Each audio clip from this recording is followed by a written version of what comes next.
মাছের ঝোল করব। যে আলু পটল কেটে রেখেছি, বাটা মাছ ধুয়ে রেখেছি, লবণ হলুদ মাখিয়ে ভেজে নেব।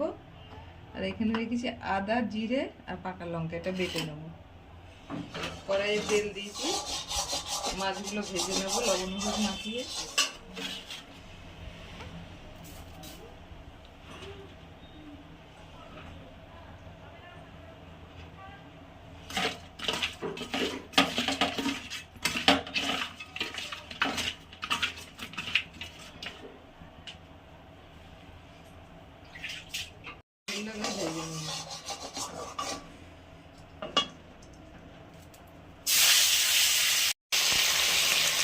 মাছগুলো ভেজে তুলে নিচ্ছি, আরও আছে ভাজবো।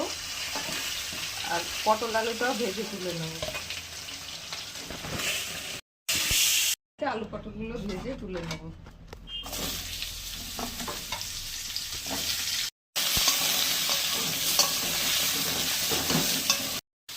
ভাজা হয়ে গেছে, এবার ঢেলে নেব।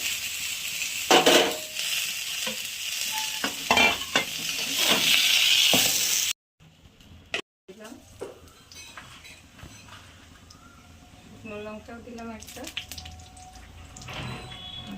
দিলাম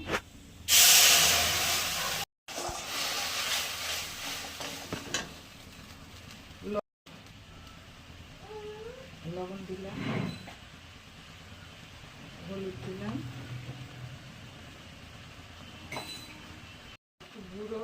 গুড় দিলাম। এবার কষিয়ে নেবো মশলাটা। কষাবো পটল আর আলুটা দিয়ে।